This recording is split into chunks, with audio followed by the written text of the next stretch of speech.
It's time now for the Kill the Can Podcast.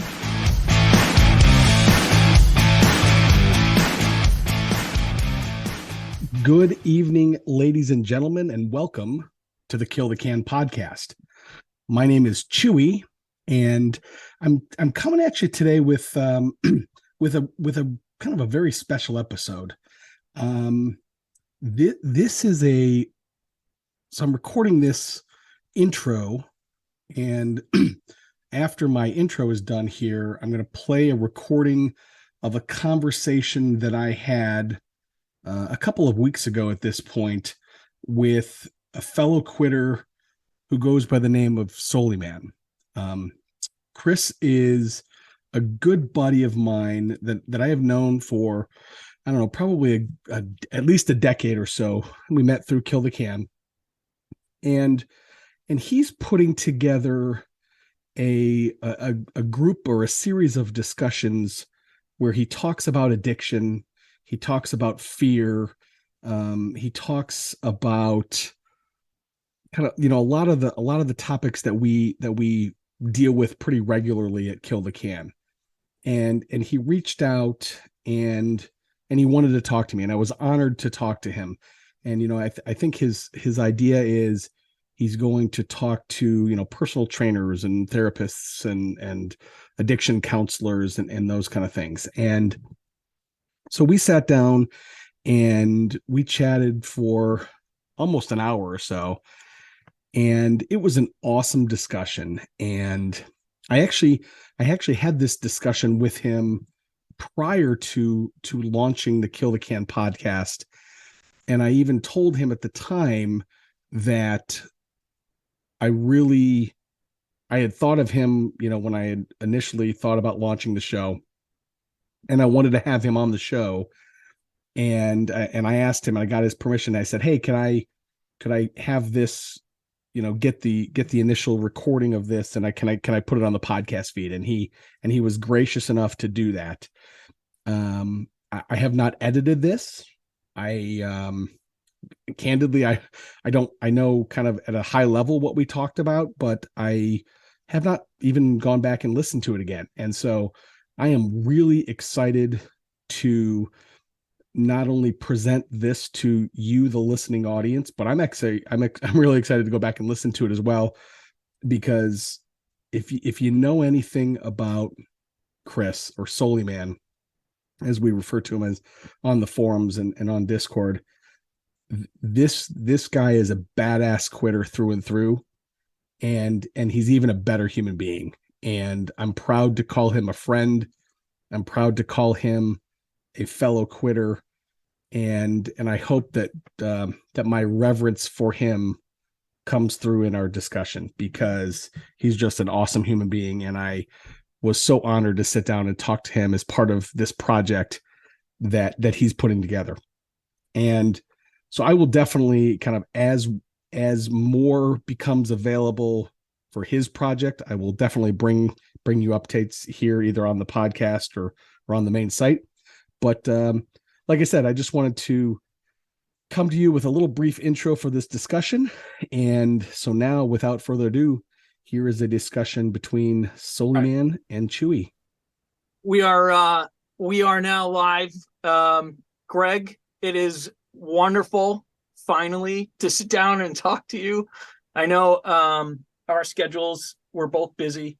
I think a lot of the delay was probably on my part, with my life being kind of a shit show from here or there. But I appreciate you giving the time to sit down and talk to me. Yeah, hey, it is my honor. I'm glad we finally were able to connect and get our two schedules kind of on sync. Right on. So I think I have known you, I'm going to say known, for like 12 years is what I would say. That's when I first came onto the site. And I know we were just talking before recording that I looked at you like a celebrity, but you kind of are, buddy. And I think getting a sense of like who you are behind that celebrity status also would, do some good for some of the folks that I think that we know in common. So what I wanted to just set the plate with was, tell me about you getting to this spot in your life right now, and big bullets, man. Like, Sure. Like lay it on me, brother. Yeah. Well, first of all, thank you. I certainly don't feel like any sort of a celebrity. That's very kind of you. As I said, I think before we started recording, it's an honor that you would even include me or think about me, as part of this project. So let's see, kind of who I am. My name is Greg. I go by Chewie on the site. I'll be married 25 years to my high school sweetheart next summer. We have 3 boys, 16, 14, and 8. Professionally, I do digital marketing and SEO and content optimization and digital accessibility. So I kind of work in the ADA space. I also do a lot of program and project management over the years, kind of mostly in the digital world. Started out my career 100 years ago as a web developer. Yep. This was back in, AOL version 1.0 and front page version 1.0 and these kind of things. So, at this point, I'm, I don't consider myself a developer anymore, but, I know more than enough to be dangerous. I guess, I can really mess up some code pretty bad if I'm not careful. Right on. Right on. So let's see. Like I said, so that's kind of my professional world. I'm an elected official locally in my town. I'm on my town city council. So I put a lot of time in there. And just a lot of family stuff. With 3 boys, it's baseball and basketball, and we are always on a field somewhere or in a court or something. And this is, that's kind of what we live for. And it's part of the reason that my schedule is so crazy, right? It's like, I think last baseball season we had between April 1st and August 1st, we had almost 300 games between the 3 boys. Yeah. So it's a full-time job, just kind of getting people, especially without another driver. It's my wife and I just kind of getting people to and from practice and those kind of things. Yeah, right. And then obviously my passion is quitting nicotine and kill the can. And, that's something so I chewed for 16 years. I was probably a can and a half a day, primarily Kodiak guy for the majority of that time. Yep. With stops along the way with, Skull Cherry and Copenhagen and basically anything I could get my hands on. Yeah. And I've been honored to be a part of so many people's quits along the way. And I really think that, as I think you alluded to earlier, the kind of secret sauce is the people and the brotherhood and the fact that you're not alone and you're also not unique, right? This addiction is very, very remarkably similar for all of us, regardless of how different we are personally, professionally, or what have you. Yeah, right on. So just so people know, we're talking about KillTheCan.org. There might be some folks that, would see this that aren't in our sort of community. Sure. But I wanted to take like a step back, to understand like what puts you in that direction to say, here I am today, I'm going to set up this site and see where it goes. Like what was the impetus for you at that point? Yeah. So way back so I quit in July of 2006. And so this is, kind of in the infancy of the internet. Obviously the internet existed, but it was nothing. Social media didn't exist. Texting didn't exist. None of that stuff. And there was really very, very few resources out there on the web at the time to help people quit dipping. There was, a few about smoking and those kind of things, but almost very, very few. I ran across one at the time, and they did have a forum. And to make a very long story short, Kill the Can grew out of that initial group. There was some drama, and so we kind of said, okay, well, you know what, we're going to go and we're going to create something that we think is better. And that's what we did. And we broke away and kind of never looked back. There were 7 of us originally, which is why to this day you have 7 admins on the Kill the Can forums. That's just kind of the way we were originally set up. And of those 7 folks, I happen to be the web geek, right? So I knew a little bit of web development, as I alluded to. And so we learned very quickly, forums back in the day were, again, this was pre-social media, pre-texting, and a web forum, the original URL was something like, I don't know if it was, geocities.com/12346. Those kind of things. Right. Yep. And it became very apparent very quickly that nobody was going to find that just kind of surfing the web. And so I initially built the domain. I bought the domain name KillTheCan.org, and I initially built the website to get people to the forum. Like that was the way we were going to kind of capture our audience. This is back before Google is what it was now, and Yahoo and those kind of things. And so over the years, again, it was never about being the best or being the biggest or those kind of things. It was about, at least for me, it was about creating a resource that wasn't there when I quit. Yeah. And so now when people seek us out, there's something there. There's a community, and God, now there's social media, and there's all sorts of different. We've created this kind of web of accountability across multiple platforms and multiple channels and websites and those kind of things. And it's something I'm really proud of, and it's, like I said, it's a passion project for me, and I don't ever foresee myself. Honestly, if I'm being honest, Chris, it keeps me quit. Yeah, there's like, for all that I have done, and again, I'm not tooting my horn, but everything that I've put into it, I could never, ever, ever go back to the can, because I would be throwing all of that away, and I'm just not willing to do it. Right on.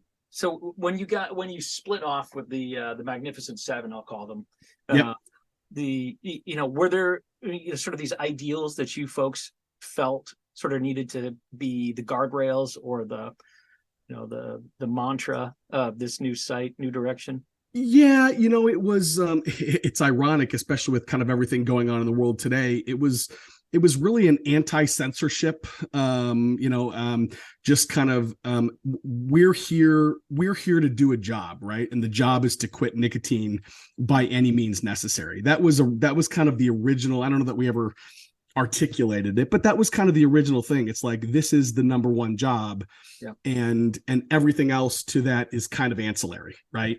And I think it's interesting that what kind of grew from that was this idea of the Brotherhood, and this idea of, this is really the kind of secret sauce, right? And when you get a bunch of addicts together, in this case, specifically nicotine addicts, you learn very quickly that there are so many similarities between them, regardless of where they come from or socio, any of those kind of things. When you say that, what are the similarities? When you've seen a shit ton of folks come through the door and, quite frankly, exit the door at the same time. And, what are some of those similarities that you've experienced with some of the personalities? And I'm just going to preface this, that every single one of the people that I have met is a character. I mean, in a true sense of the word, they are unique. They are a little bit brazen in a lot of ways.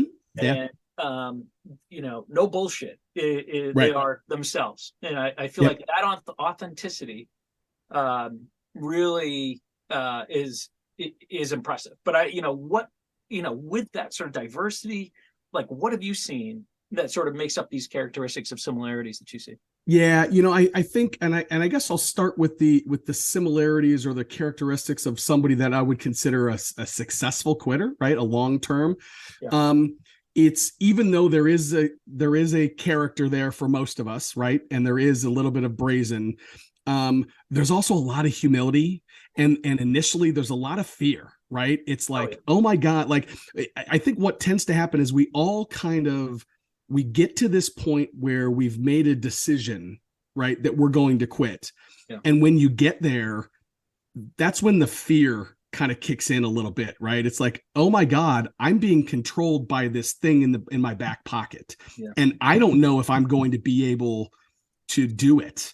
And you know what, whether I want it or not, I need some assistance. I need some help. And most people don't necessarily understand maybe even what that help means initially. I think a lot of people seek out a support resource because they think that the resource is going to make it easier for them to quit, which is just not the case, unfortunately. Yeah. I think the reality is that if anybody is out there touting a resource that makes quitting a drug easy, I think they're either selling something or they're lying to you, quite frankly.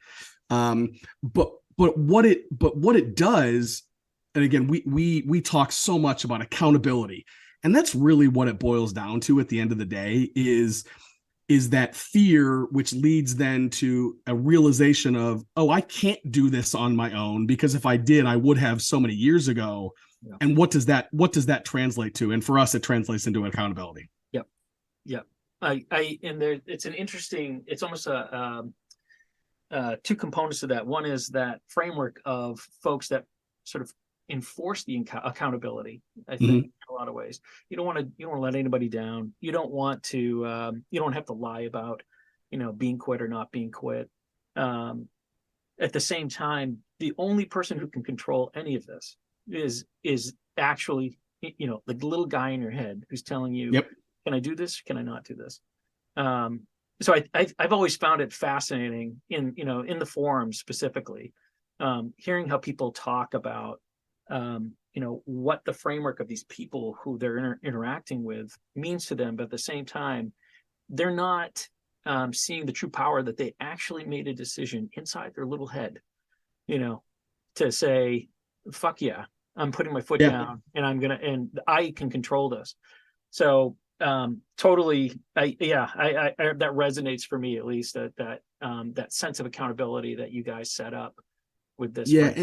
And I think the power of making a decision and the power of the fact that you really are in control. A lot of addicts really feel like they're not in control, right? Especially those first 10 days, 20 days, where it's just like, oh my God, the nicotine is, oh my God, I'm dying, I'm never going to be able to do, and they feel like they're not in control, when in reality it's actually the exact opposite. It's like that you're the one, right? In fact, you're the only one that's in control.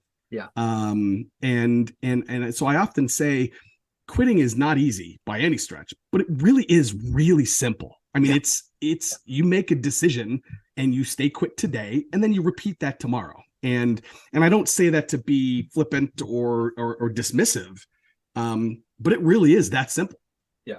No, I totally agree with you on that. It doesn't seem like there's any effort involved, but there's no physical. Well, I mean, obviously there is a physical withdrawal that goes on for a period of time, but that battle from that point on isn't so much physical. You're not exerting yourself. You're not hammering your hand into a board every day to sort of fight this.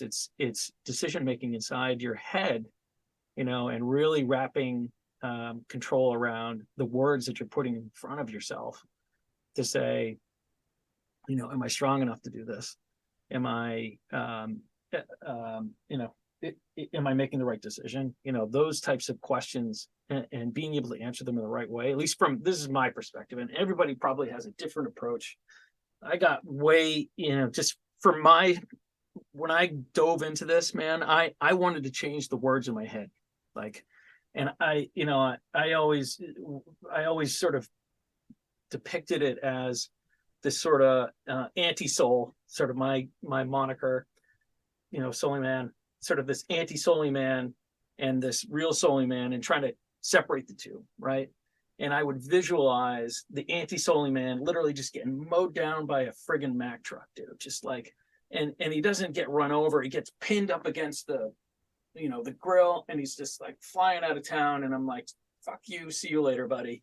Like, that's the mentality that I tried to create for myself. But there's all kinds of different approaches, right, that people take. And maybe I was a little bit too heady in my approach, but no. Hey, well, here's the thing though, man. I mean, it worked for you. Yeah. Right. And that's that's the thing where I think a lot of people don't quite understand that, again, when they're reaching out for a support group, they're looking for answers, and they're looking for a playbook, and they're looking for, well, okay, well, what do I do? What steps do I need to go through? Yeah. And the reality is it really is different for everybody, because it has to be, because you're in your head. Right. Yeah. Anything like any patterns that you've seen for people, there's all these different methodologies that, like, just like mine with this personifying that addict and having him drawn off by a truck. Mm-hmm. Any patterns that you see with like how people have approached this? I things I've seen are people making lists of, like, these are the things I'm going to do every day. Reaching out on a text chat, going through and saying I'm quit today, or pretty much our methodology with the site. Mm-hmm. Like any of those patterns stand out to you that you've seen as sort of successful playbooks?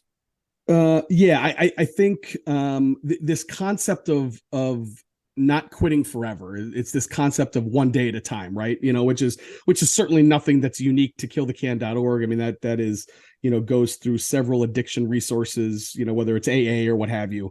Yeah. I think that is such a powerful concept when you realize, because the idea of, if you've been an addict and you've been chewing for 10 years, 20 years, whatever it is, right? This idea of, I'm going to quit forever, I'm going to put my can down and never do it again, it's just too overwhelming. I mean, it just really is. But I can quit today, or I can quit for this hour, or I can quit, between, I'm going to be on this Zoom call, I can not have a dip during this Zoom, you know what I mean? Yeah. Just breaking it down into manageable chunks, I think that is remarkably powerful. You mentioned lists. I'm a big list maker, right? Not necessarily in my quit, but just kind of in my daily life. That is pretty powerful for me. The other thing that I've seen is, you ask about patterns. What I've seen, and I don't know that I think it's probably a benefit. It's probably not the right word. People, they make some progress around this addiction, mm-hmm. right? Around their nicotine addiction, and they tend to want to better themselves in other areas of their lives. Yeah. Right. Whether that means alcohol, whether it means opiates, whether it means weight loss, whether it means getting a better job, working on their family life, working on other, what I mean? Like, and I think I think it's like, oh my God, like, I can be successful at this thing that I never thought I would be successful at. What else can I tackle? Right. And I don't know that is, inherent to the quitter's mindset so much as it is just a realization that people are more in control than I think they are sometimes, especially when they come to us or find us and they are just deep in their addiction and kind of at their wits end, going, oh my God, what? And then they see some success. Yeah. And it's like, oh, that kind of light bulb goes off a little bit. Yeah. It's almost like momentum, right? Like, yeah, absolutely. I felt about it. It's seeing, I had no idea, once I got on the site and saw just the various other types of addiction that people were, everything from, soda to porn to you name it. Like, there was, mm-hmm. And just how the same mentality sort of applied to each one of these different things that people are trying to take control back is mm-hmm. what I've taken from this, is that I learned control, and slowing things down and just realizing, like, you can do that with everything. You know, that's this is where I get probably, where all the hallucinogens I did during the 90s sort of comes back. But like, there's a lot to sort of this holistic approach of, if I can show that I have the skills, the internal skills to do one thing, to take back control, I can exert those skills in other dimensions and take back control at the same time. And I feel like a lot of the men and women that we know in this group have exemplified a lot of that, you know. Yeah. I mean, I am in awe to this day. I mean, there's so many people that, quit dipping and then went on to quit chewing, or I'm sorry, quit drinking, or then went on to, run marathons or ultra marathons, or kind of do these amazing things. Yep. And like I said, I'm a little bit in awe because, I managed to get my nicotine under control. But my weight is, infinitely worse than it was when I quit. Yeah. I've drank more during the pandemic than I have ever. Rarely to excess, but almost every night, just because you're not going anywhere, that kind of thing. Yeah. Yeah. And it's, even as you're sitting here talking about this, I'm going through my head going, okay, well, what am I going to tackle next? Right. Yeah. And even though I've been quit for 16 years, 16 and change or whatever it is, I'll be honest with you, Chris, one of my, what I consider my biggest failures is the fact that I look the way I do and I'm so overweight, post quit. Right. And I've kind of made this joke, I've been dealing with my quit weight for 16 years, but it's something that I need to work on. Right. And I've got the tools there. And it's funny. My wife has said to me on numerous occasions over the years, like, why can't you just flip that switch that you flipped for dipping when it comes to your health? And I don't have a great answer for that, but it's there. I know I can do it. It's just, it's just, you got to make that decision. Right. Yeah. I'm not to dive in too much if you don't want to share, but do you have like a sense of fear on any of those? These are probably for the guys so that they hear that, they're not alone in sort of taking on a challenge. You know what I mean? That's a good question. I guess if there's any fear, it's not fear of tackling the challenge. Well, I guess maybe it's fear of failure, right? I suppose there's maybe some of that. Yeah. I guess from a motivation standpoint, I think it's, I'm getting older and I'm adopted, so I don't know my family history and those kind of things. And, and with weight comes kind of all these other challenges and those kind of things. No, I wish I could tell you, here's the reason. No, I would just be making excuses. The reality is I eat too much and I work out too little, and I could give you 1,000 excuses why I don't. And it's just if I'm going to put my accountability hat on for a minute, it's just, I haven't made it. Yeah. I haven't made my health, outside of dipping, the priority that I need to. Yeah. And I think it's normal. Like, I think one of the things that we often talk about is you can't make somebody quit, right? You can't, and you have to get to that crossroads, and make that decision for yourself, right? Totally respect that, man. Yeah. I'm curious as to some of the characters that maybe you've met over the years that have stuck out to you. Like who have been the ones that sort of, that shined, and who are some of the shitbags, I guess is what I'd say. Lay it on me. Guys that shined, I hesitate to mention anybody just because I don't want to leave anybody out. But, the Aquaman is a guy that was one of the original 7, right? Yep. Who actually, went back to the can for several years, right? And which was a bummer, a huge bummer. So what did that, like, when, one of the I'm going to just call them Magnificent 7. Yeah. Like, when that happened, like, how did that impact you? Like, how did you feel about that? It was, it hurt. It was painful because, I felt bad for him, right? Because I know how hard he had worked to get where he was. Yeah. And he had some other extenuating circumstances in his life that I won't go into here that, that I could understand why he made the choice that he did. Yeah.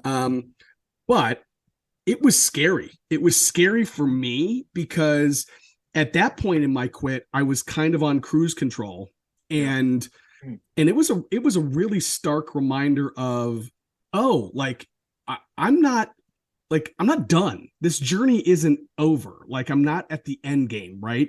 Yeah. It's like I'm $5 and a bad decision away from my full-blown addiction again. Yep. You know, and so it was a little scary, but at the same time, it was a really good reminder of, like, I always try to use, when people cave, I always try to use it as a motivation for me and as that reminder of, hey, just because I'm quit 16 years, like if I go to a baseball game or a poker game or whatever, and somebody says, hey, you want to dip? And I say, yes, like, that's it. That's 16 years down the drains.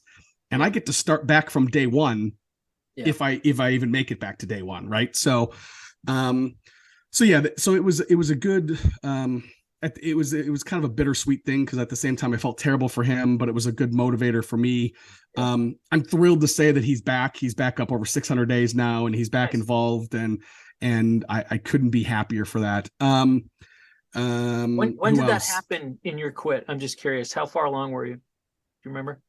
You know what? I don't, Chris. It was probably 4 or 5 years, maybe. I was probably 4 or 5 years in. Yeah. It was long enough where I felt like I was on cruise control. Yeah. And so it was kind of a big, like, oh shit, like it was a very eye-opening moment. You know, I'll be honest with you, and this is not just because I'm talking to you. You're another one of those guys that really, like, when I think of Kill the Can, like, I think of Souliman, right? And it's like, and you've got this, you've developed this, and I don't think it's inauthentic. I think it's authentically who you are.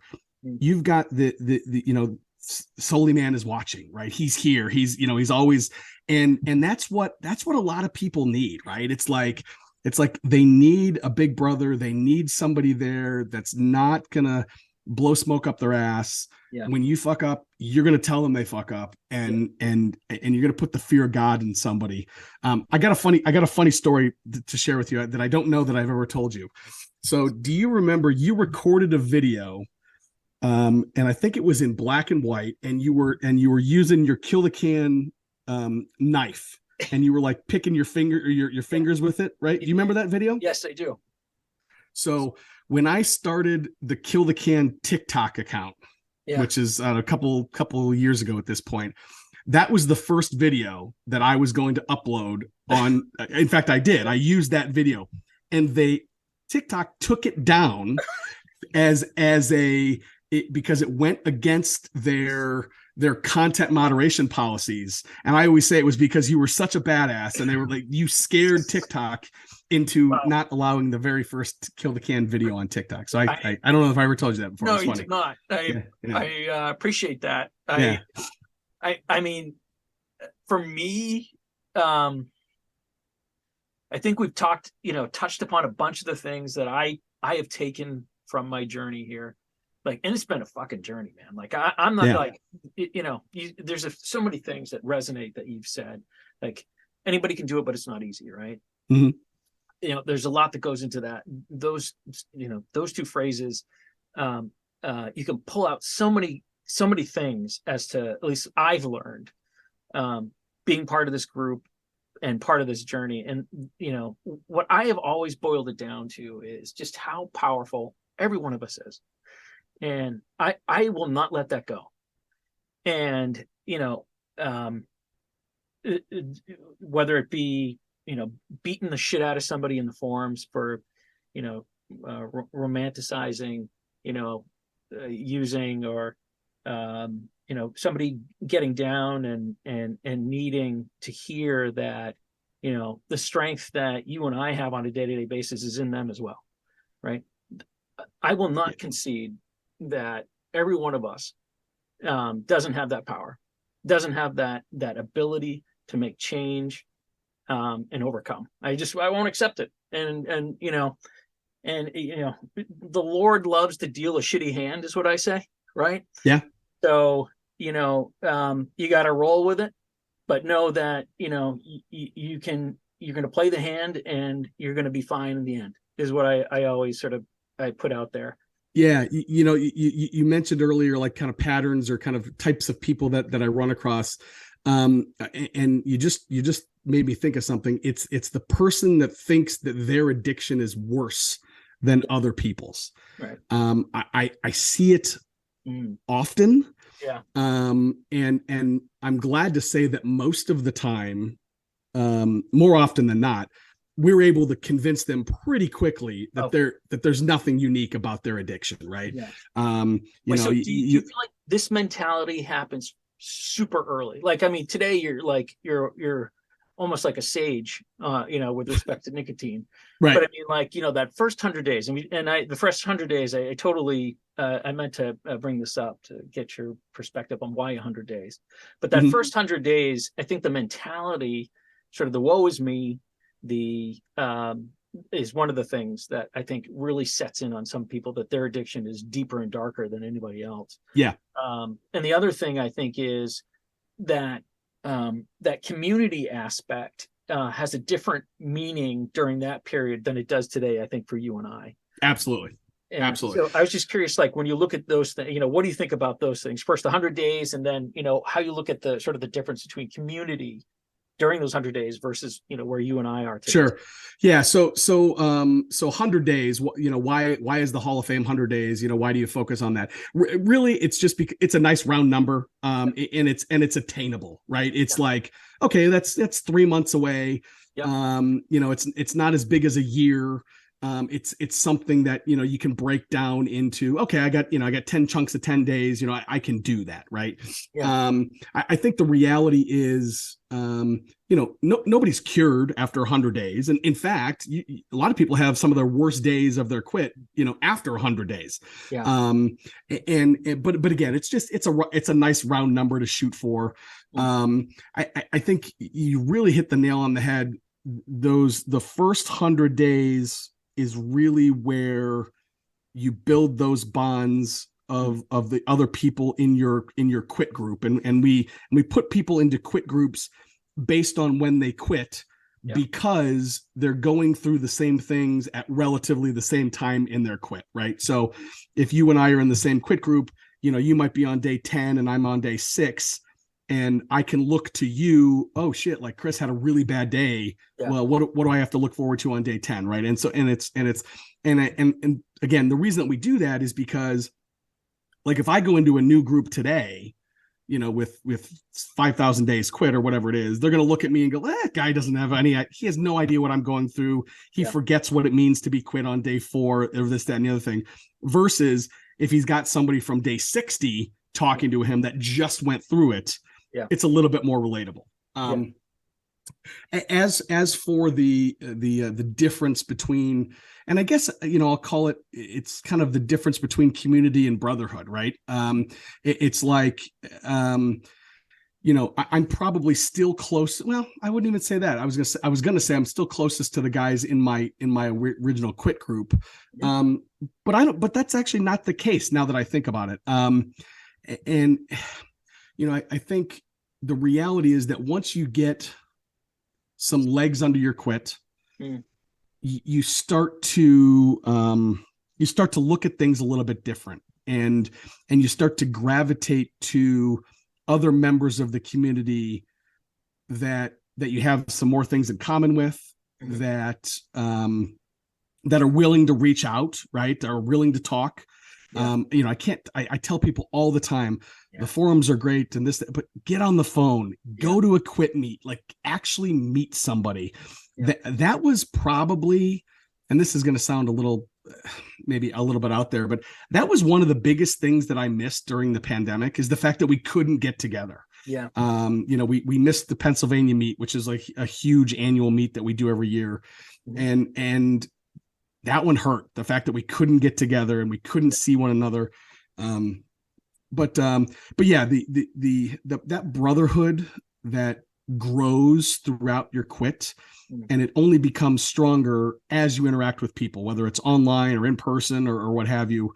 And again, it's like these days, if somebody were to offer me a dip, the first thing that I would think of would be all of my brothers and sisters. Yeah. I don't want to let them down. That would be the first thing that I would think of. And then I would be like, yeah, I'm good. I'm past, Yeah. So I don't know if that answers your question or not. No. Yeah, definitely does. I had something and then it just slipped away. There's old age sort of creeping up on me. Yeah. The things that I think, that really, with the quit meets, really sort of emphasizes is one, there's no keyboard cowboys, your sense of keyboard cowboys taken away, right? Like your face, you're a man or a woman, and you've got your family with you. Like accountability skyrockets once you put your hand, oh yeah, press flesh, right, with somebody like, for me, that is what's really solidified, I think, the community and brotherhood for myself. The guys that I first went to, the first meet I went to was with T Cope, BBJ, okay, yeah, Uncle Bubba,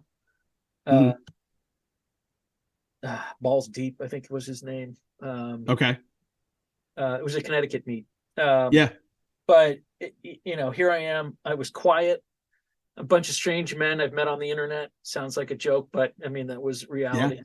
Yeah. But I think it really solidified, especially, T Cope's larger than life. There's a guy, at least for me, like, he's got celebrity status. And if you follow his social media, like the guy's all over the world. It's crazy, isn't it? It's crazy. Yeah. With beautiful women. Like, I don't know what to say about it, but, I wish I was just carrying his bags for him, I think. But, getting to meet some of these faces that are behind the screen kind of thing. And really, saying I'm quit with them in their presence goes a long way, I think, for yeah. I was just yesterday, I was rewatching the video that you guys made down in Savannah, right? Mm-hmm. The circle of quit, right? And to the uninitiated, that might be a little kind of hokey thing that we do. But it's really powerful. It is really powerful when you see your friends, standing around talking about their numbers. And I don't know about you, but I'm proud of my days. I'm proud of my quit. I mean, it's one of those things that I defend, daily, right? One other thing that you made me think about, I've never done it, but if you go through the site and you look at all the pictures of all the Brotherhood meets, you're going to find very, very, very few people that aren't still quit. Yeah.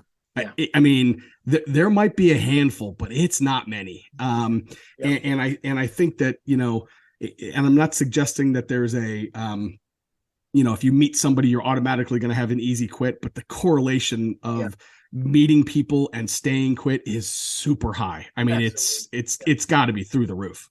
I've thought about that as well, as it's sort of this removal of fear, I think. Fear of you get to know somebody, like removing that sense of fear of I'm going to be judged. That fear of reaching out if shit's going to hit the fan. Like, can I rely on that guy? I'm going to call him and see. And 100% of the time, people want to keep you quit. They're going to do whatever they can to talk you off the ledge. And I think once you put your hand in another man, in another man's presence like that, and really shake their hand and say thank you for doing this journey together, it sort of removes a lot of that fear, is what I think. Yeah, it does. Well, and it makes it real. Right. It makes it real. It's like, oh, this is actually another human being. This is not just somebody behind the screen or what have you. Do you feel like there's almost a sense of denial with it being all this sort of this virtual, am I really connected to that? I am an addict, because I've got a screen name, I'm anonymous, who the fuck is Souliman? Like, right. You know what I mean? You know what? It's a good question. Back in the day, maybe a little bit, I think, through the advent of technology and social media, and just everybody is so much more comfortable interacting online in a virtual environment now. I don't really see that so much these days. Maybe back in the day, you mentioned, you met somebody from the internet. My very first quit meet was with Houday and his brother. So Houday was also another one of the original 7, and he and his brother are huge Cincinnati Bengal fans, and they came up to Cleveland to watch the Bengal game. Yep. I had no idea what these guys looked like. This was pre-texting or it was pre, you didn't send pictures or the internet these days. And so I remember I was meeting him at a bar on the other side of Cleveland, and I told my wife, I said, I'm going to meet these two guys.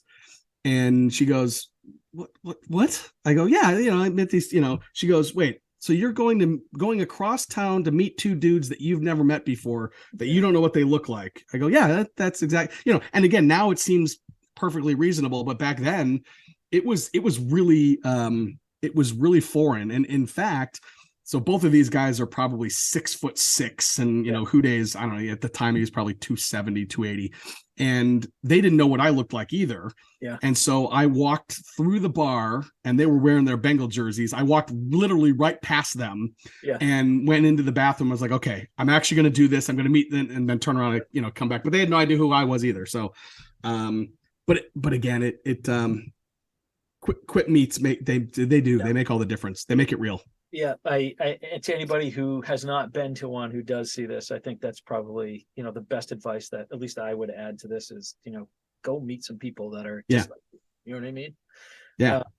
Anything that you look back and you feel like the community, the sort of the guidelines, the process we go through, is there, if you had your magic wand, the Chewie magic wand, and you had to, sprinkle some magic dust on what we're doing here, beyond just curing people of addiction on day one, what are, anything that stood out to you that you like, this is a component that's missing, or this is something that I wish we could easily add to this recovery process? Well, that's a great question. I guess my short answer would be no, only because we had to kind of go through all the steps and all the failures to get where we are now, right? Yeah. I guess if there was one magic wand, it would be to make people understand, and I won't say convince, because that's kind of different connotation, to make people understand that what we're doing does have there is a method to the madness. Yeah. And if you stick with it, it will work. Right. Mm-hmm. And because again, it's not difficult. It's actually really simple. And, but you have to do it, right? You got to put the work in.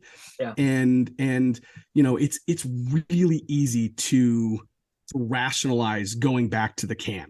It's really easy, right? Especially after you've got some legs under your quit, and it's like, oh, I'm having a really shitty day, or I'm having a really stressful day. One dip won't hurt. It'll be no big deal. No problem.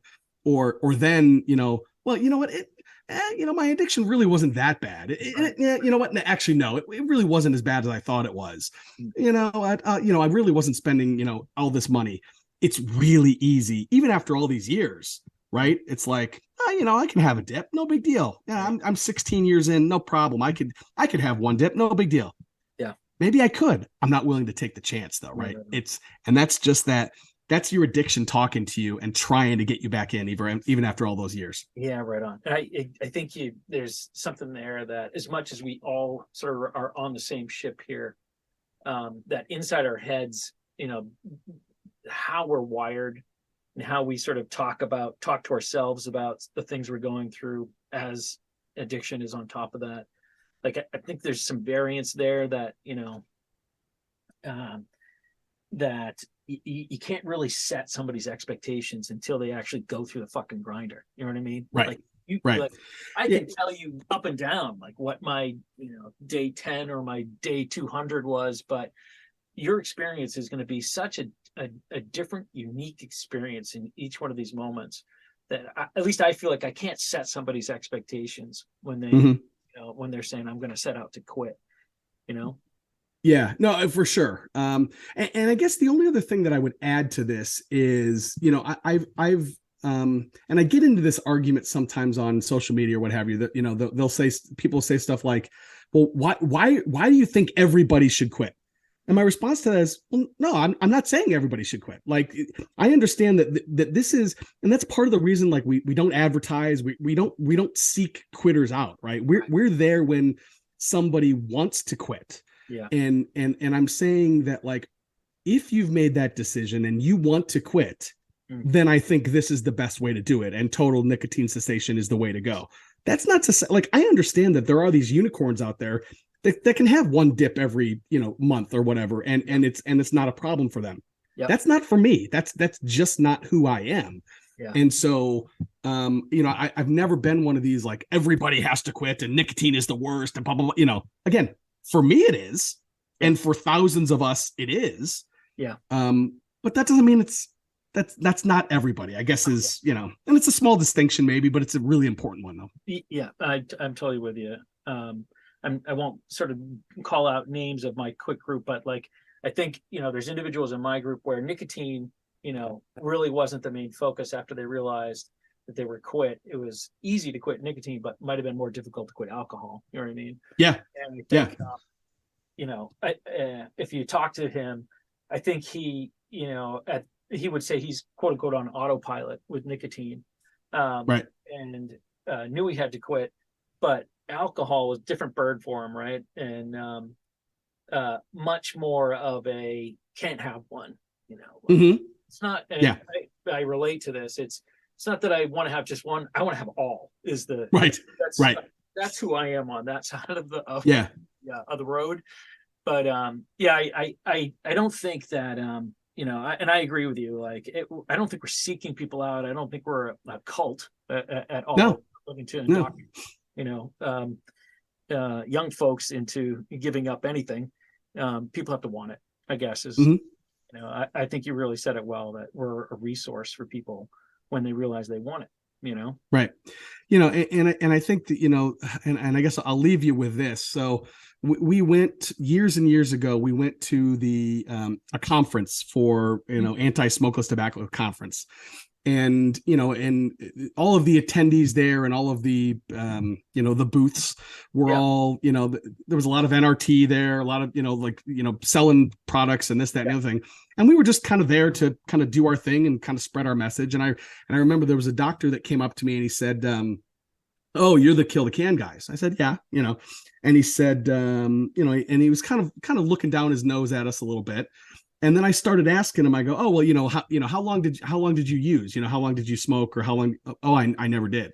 I go, "Oh, you never?"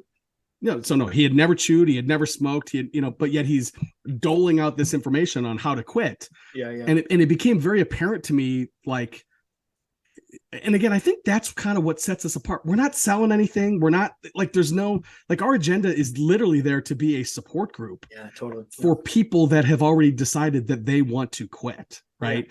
Yeah. We're not trying to tell you, you got to take this, you got to eat this, you got to drink this, you got to buy this. It's like, hey, you want to quit? Here's where we are. Yeah. And here's what we think is the best way to do it. Yeah. Right on. Well, I want to be respectful of your time, man. I can tell you that I am grateful to you, buddy, for making that decision with the other 6. I think with you would be 7, to really set out on this mission to do good. Thank you. It's been an honor to walk with you that path. And I'm I can't tell you how honored I am that you thought to talk to me. This has been awesome. Oh man, I'm grateful. I will get you a copy of all this so that you can cut it up and, voice over whatever you want to voice over, and, change whatever you want to change. Maybe, put some virtual backgrounds in, whatever the hell. I'm not changing nothing. I'm going to put this up on YouTube. I'm going to put it up on the podcast. So it's funny. I don't know if you know, so years and years ago, this must have been it was one of the meets that Jennifer was with you. Is it Mike Tacarmo? Could have been one of those. And she and I had this conversation about and this has got to be 5 years ago, 6 years ago, about how we're going to start a podcast. Did I ever tell you this? I think I heard the peripheral of this, but I didn't hear about it. Yeah. And she and I go, I'm going to start one. And she said it at the same time. I can't even remember what. Well, at the beginning of the pandemic, I started one. I started, my not the Kill the Can one, but my personal one. Yeah. And I've finally been getting around to, doing a Kill the Can one as well. And I was so pumped when you reached out, because I was like, oh, this will be the perfect, like, the way to launch it. And I can, I can kind of dual. Now, where are you putting this? Are you going to put it, is it a podcast? Is it a video? Like, what are you going to do with it? I'm not sure how I would present this content. Like, I think I told you it's in conjunction with 2 other interviews that I'm going to do. But maybe I'll run it by you, man, and see what you think. How to box this content and make it consumable for folks. I mean, we talked about a lot of stuff, you know what I mean? A lot of this, there's some nuggets there that I think, even taken out of the context would be gold to people to sort of, do good. And I think that's really what I want to do here, Greg, is to take a step back and say, am I doing good? And like, if I can check that box, I'm good, man. Like, I got news for you. You're doing good, brother. I got news for you. Yeah. I guess in 30 seconds here, let me run this by you. So what I was thinking for the Kill the Can podcast was like, kind of like this, just kind of like a longer form discussion, like every episode, bring on a quitter, tell me your story, tell me, like half hour, 40 minutes, just like what, like that kind of thing. Do you think does that resonate? Does that? I think it is. I think that's gold, man, because I think a lot of the things that you and I talked about are sort of our perspective on quitting. Right. And I think you and I share a lot of the same perspectives, quite frankly, but there's folks that don't take it as deep. And they have success, you know what I mean? And I think, hearing about those types of perspectives as well, I think connects to different people. Like, not everybody's going to connect to the the fervor that you and I have around this. Right. Yeah. There's guys that just like, I just don't want to do it today. Right. Like, they don't really think about changing themselves. They don't think about sort of, the sense of control. They just think about stopping something. And I think like hearing more perspectives, I think would be, educational for a lot of people to say, oh yeah, that, that's how I approach this. And I think that would be, I totally resonate. And maybe it builds bonds, maybe somebody reaches out to somebody and stuff, you know what I mean? So I think that's a great format. I think 30 minutes to 45 minutes, and, I think, some people are obviously going to be willing to share more personal, like what are the the hard spots, during your quit and stuff like that. But I think that's a great format, man. Cool. Honestly. All right. Well, I like I said, I'm going to put this up there on the feed and again, take your time, like whenever I haven't even done anything yet, but I will, I would also like to get you on there and just kind of do one of those as well. I would love that, man. I really, this was awesome. Cool. I really, I've done some interviews before, but like being able to talk to you is very fluid. And I would, if there's other things you want to beat the shit out of, I would gladly beat the shit out of it with you. Sweet. I'll take you up on that for sure. Join us again next time for another edition of the Kill the Can podcast.